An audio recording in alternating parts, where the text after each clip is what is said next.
All right.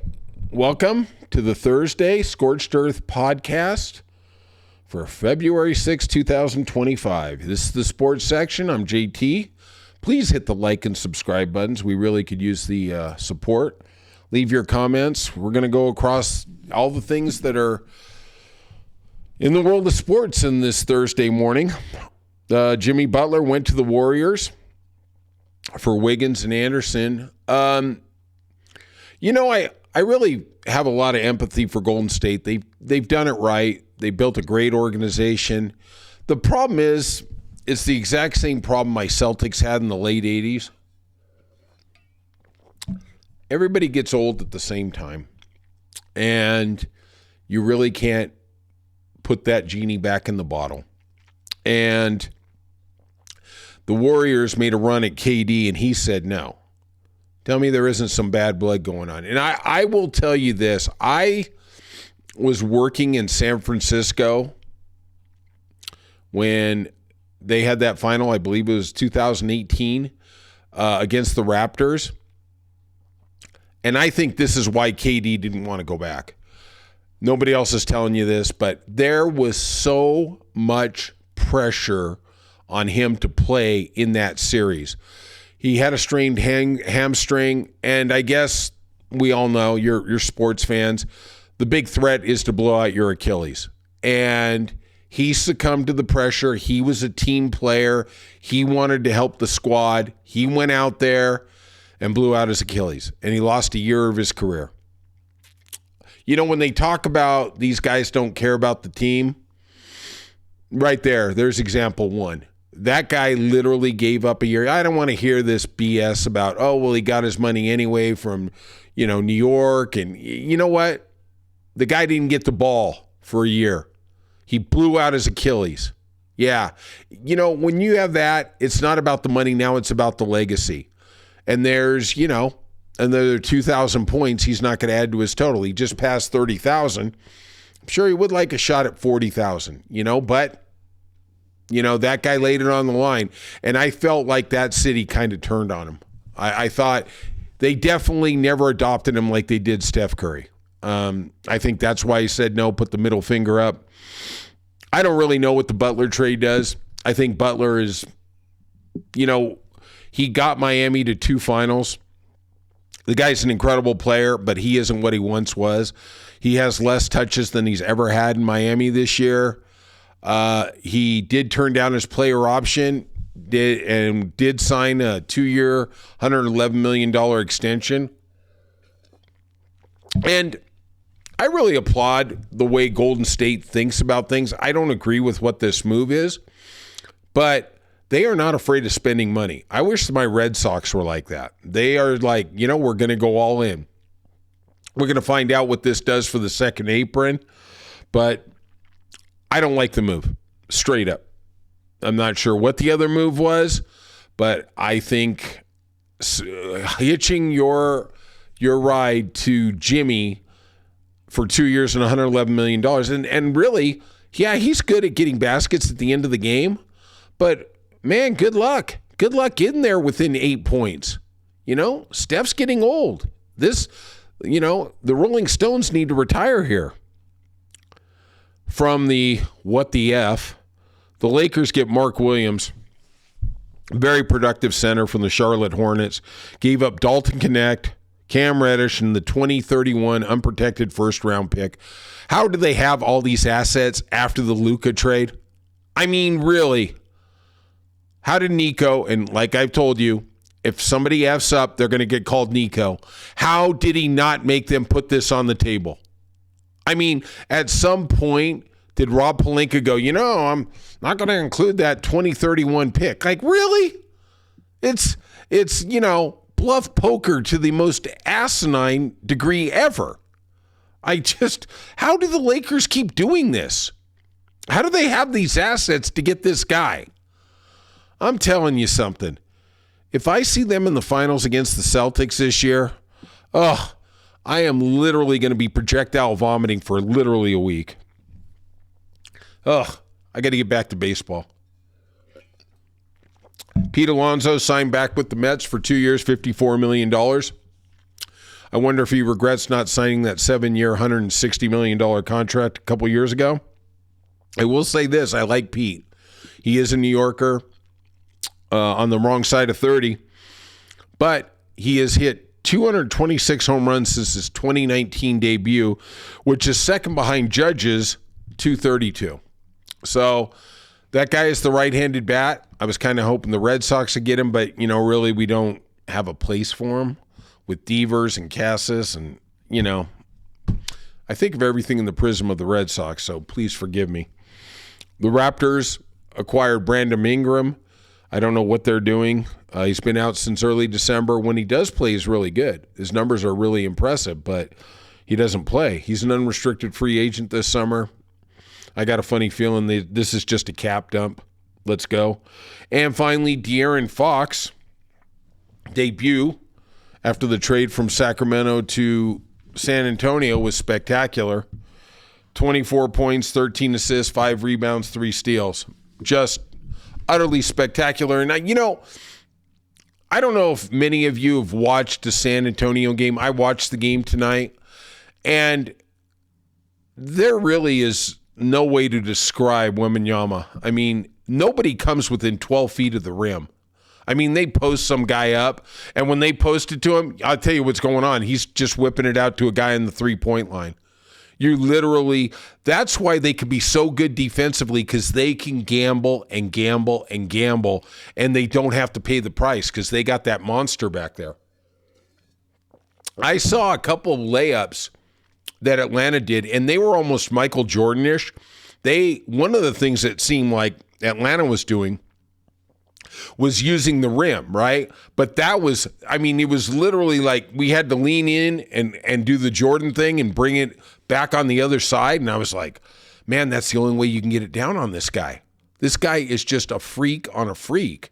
And it's going to be interesting to see what happens with De'Aaron Fox. I mean, he is just a spectacular player, but I think they got Castle. I mean, if they miss the playoffs this year, which I think is unlikely now, and they could somehow get in the top 5, they give them one more stud, you might see the team next year that's going to threaten OKC. It's not going to be Dallas. It's definitely not going to be Golden State. If I was looking on the West, the only team I really see that has a chance to beat OKC is Denver. Jokic is that good. He's the only guy, and that assumes Murray is playing real well and Porter too, but they seem to get hurt a lot. We'll see. Let's get back to some Super Bowl props. I'm going to go through 5 or 6. It's been kind of a late night, but you know what? We got to keep our prop fix going. I'm going to tell you some of the props I was looking at. We're talking about who's going to be named MVP. If you are a Kansas City fan, and you think Kansas City's going to win this game, taking Mahomes at 6-5, why do minus $120 when you can get plus $120? Because if Kansas City wins, it's almost impossible to think Mahomes isn't going to be the MVP. But with that said, I went somewhere different. I took Chris Jones at 80-1. Yeah, I have 2 picks for the MVP. I got Chris Jones, and then I took Jalen Carter. I did see after I bet that they say he's a little sick. We'll see how that affects him at game time. But if you remember a couple years ago, I'll tell you some sad stuff. A couple years ago when the Rams won the Super Bowl, I had Odell Beckham and Aaron Donald to win the MVP. And Odell Beckham was going to win the MVP until he blew out his leg in the third quarter. Aaron Donald, I really thought he should have won. I mean, yeah, granted, I'm biased. I got money on the guy. I mean, I think I had him at 50 or 60-1. But, man, come on. Really? Stafford? I mean, Aaron Donald is the one who kept that game together. He's the one who put Burrow in check. I mean, I don't know. It's like I tell you out there, the odds are really great. And every podcast you're going to see, it's about value. But you know what? At some point, you got to cash the effing ticket. Now, they got a lot of who's going to score the first touchdown. I'm not a big fan of that. I understand the odds are really good for a lot of these, but I like to take the first person to score a touchdown for the team. The odds are usually cut in half. They're usually a little slice and dice. But at least you don't have to worry about who gets the kickoff, what's going on. It's, on the Kansas City side, I really like Pacheco. He's the fourth choice at 12-1. Yeah, I know Kareem Hunt's 9-2. Kelsey's 4-1. Worthy is 5-1. But I think Pacheco, I'm seeing this guy. He is coming on. I think he is a really, really undervalued guy. There's me being the hypocrite talking about value, right? On the Eagles, you have Barkley 2-1, Jalen Hurts 3-1. There's tush push, right? I like AJ Brown at 6-1. Devontae Smith is also a live dog at 8-1. Let's move on to the first scoring play. This is one of my fetishes, the safety. I have hit this a couple times. I take the first scoring play to be a safety from both teams. The odds this year is 60-1, and the last play, which is also 60-1. I'm telling you, we saw it in the playoffs. In the Kansas City game, it got them the cover. They took a safety at the end. That is something that definitely is going to happen once every 10 years in the Super Bowl. I'm telling you right now. And you sit there and say, well, gee, John, first scoring play being a safety? I've seen it twice in the last, 15, 18 years. Tom Brady, when he was playing the New York Giants, I guess it was 07, so I guess that's almost 20 years. He threw the ball away and they called a safety. I remember I could still see Michael Strahan doing that. And when Denver played Seattle, they hiked the ball over Peyton Manning's head and it was a safety to start the game. It can happen. And at the end of the day, I put some money on a safety at 8-1. I understand it's an absurd play, but understand this. If a team is up by 6, they're at the 20 with 35 seconds left, they're taking the safety. 40 seconds. Because 4 is the same as 6. Just think about it. The way the analytics are now, that's just what they do. They got rushing yards for Kareem Hunt. It is amazing how they break it down into individual yards, like between 1 and 10 and 10 to 19. And it's just crazy. Total rushing yards for the Eagles. Let's look at some of the more common ones. Between 140 and 149 is 10-1. The next 10 is 10-1. It seems like it's between 141 and 200.